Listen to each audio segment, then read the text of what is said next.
नमस्कार मंडळी. काय मजेत ना? अहो तुम्ही मजेत असाल, पण आमच्या ऑफिसमधला ऋषिकेश ना, तो फार वैतागला होता आज. म्हटलं, "काय रे काय झालं?" तो म्हटला, "अहो तो गेला होता एसी आणायला दुकानात." कारण त्याला कळालं ना आजपासनं आज नवरात्रीचा पहिला दिवस, आजपासनं नवीन जी रेट लागू होणार आहेत. सो ज्या एसीवरती आधी 28% जी लागत होता, त्याच्यावर आता लागणार आहे 18% जी म्हणून तो खुश होऊन आजच लगेच गेला होता, की आता ऑक्टोबर सुरू झाल्यावर गरमी होईल, त्याच्या आधीच मस्त एसी वगैरे लावून घ्यावा आपण. दुकानदार म्हटला, "नाही ते काही नाही, ते सगळं असेल. मी लावणार आहे 28%च." त्याला कळेना असं का म्हणतोय हा? तर तो काय म्हणला दुकानदार, त्याचं म्हणणं ऐकून घ्या. दुकानदार म्हणतोय, की "मी जेव्हा माल भरला होता, मी जेव्हा एसीज विकत आणले कोणाकडनं? हे होलसेलरकडनं. त्या होलसेलरने तर ह्याला 28% लावला होता." सो ते म्हणले, की जोपर्यंत त्यांच्या दुकानातला माल संपत नाही, तोपर्यंत ते 28%च लावणार आहेत. आता हे असं चालेल, नाही चालणार, ते बरोबर सांगतायत, चूक सांगतायत? तर ते सांगतायत चूक. ह्याच्यामागे काही सरकारचं नोटिफिकेशन आहे का? तर डेफिनेटली आहे. मी तुम्हाला नोटिफिकेशन दाखवते म्हणजे तुम्हालाही जर कोणी असं म्हणलं, तर त्यांना हे आपल्या व्हिडिओतलं हे नोटिफिकेशन दाखवा. बघा, government of India press information bureau मी थोडी खालती येतेय. इथं त्यांनी चक्क एफ-ए-क्यूज रिलीज केलेत. एफ-ए-क्यूज म्हणजे frequently asked questions.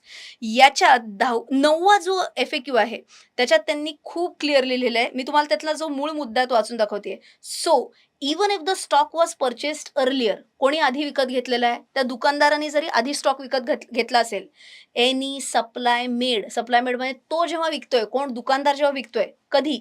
On or after 22 September. आज आहे 22 सप्टेंबर. सो आज आणि आजच्या नंतर तो जो काय विक्री करेल, that will attract the new rate.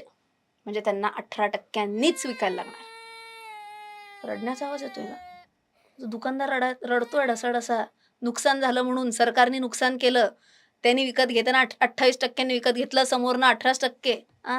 काही नुकसान-बिकसान नाही झालंय. कसं? बघू पुढच्या भागात.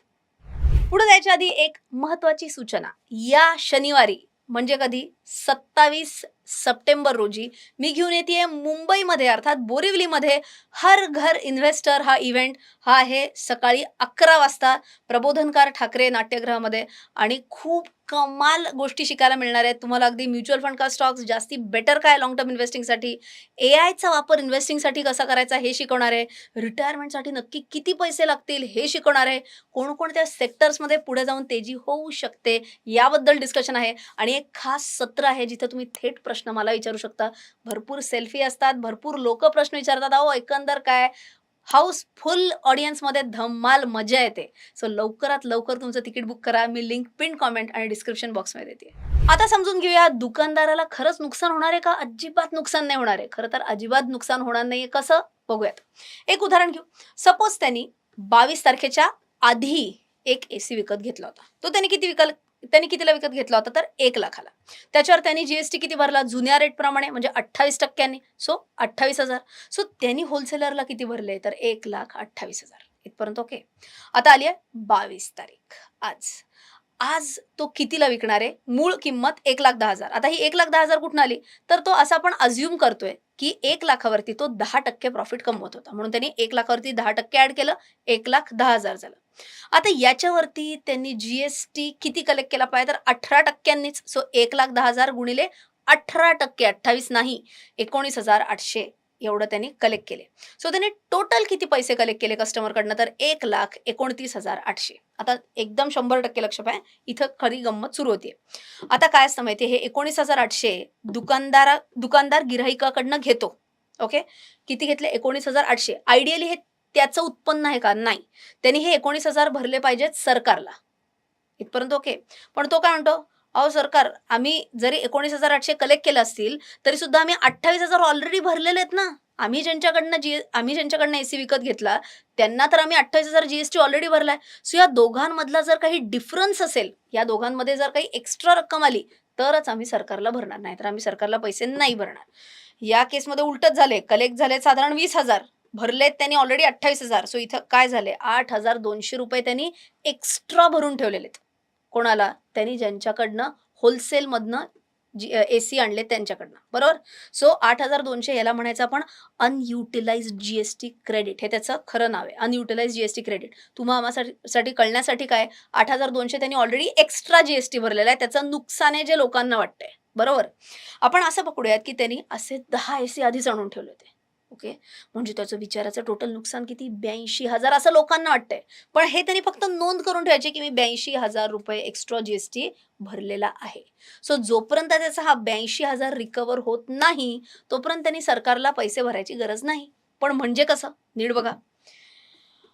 आता काय होतंय बघा, आता 22 तारखेनंतर कधी ना कधीतरी त्याचे हे एसी संपतील, 10 एसी संपतील. सो तो परत होलसेलरकडनं एसी विकत आणणार. किती? ₹1,00,000 ला 1. त्याच्यावर जी किती? 18,000. आत्तापुरती मी बेस रक्कम सेम ठेवते हां, आपल्याला कॅल्क्युलेशनला कंपेअर करता यावं म्हणून. जी किती? 18,000. आता नवीन नियमाप्रमाणे 18,000. सो टोटल प्राईस किती? 1,18,000. तो विकणार किती आहे? 1,00,000ला 10% ॲडिशनल म्हणून 1,10,000. याच्यावर परत 18% जी-एस-टी 19,800. Total sale price 1,29,800. आता नीट बघ हां. यांनी गिराहिकाकडनं कलेक्ट किती केले? 19,800. हे सगळे सरकारला भरायला पाहिजे होते का? हो, पण थांबा, थांबा. तो काय म्हणतो, अहो जरी आम्ही 19,800 कलेक्ट केले असतील, तरी आम्ही ₹18,000 समोर भरलेले आहेत ना. सो या दोघांमधला जो डिफरन्स आहे म्हणजे किती? 1,800 एवढाच त्यांना सरकारला पे करायला लागणार. पण थांबा, आता हे काय म्हणतायत, ठीक आहे 1800 खरं तर पेएबल आहे सरकारला, आम्ही देणं लागतोय तेवढं. पण अहो 82,000 आम्ही ऑलरेडी भरून ठेवले आहेत ना. एक्स्ट्रा भरून ठेवलेलं आहे आम्ही जी-एस-टी. सो ह्या 82,000 मधनं 1800, 1800, 1800 असे वळते होत राहणार. किती एसी विकल्यावरती 82,000 च्या आसपास जाईल? 46. कारण जर त्यांनी 46 एसीज विकले, तर 1800 गुणिले 46 म्हणजे ₹82,800 एवढा त्यांनी एक्स्ट्रा जी कलेक्ट केलेला असेल आणि इथे त्यांची ₹800 लायबिलिटी येईल, सरकारला भरायला लागतील. सो ऑल इन ऑल काय झालं माहिती का?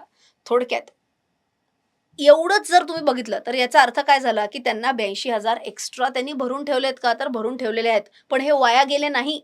पुढे त्यांची जी काही देय रक्कम येणार आहे सरकारला, त्याच्या अगेन्स्ट हे सेट ऑफ होत राहणार आहेत, कमी-कमी होत राहणार आहेत. सो कायम लक्षात ठेवा, जेव्हा जी-एस-टीमध्ये रेट रिव्हिजन होते, त्याच्यात कोणाचंही नुकसान होत नाही.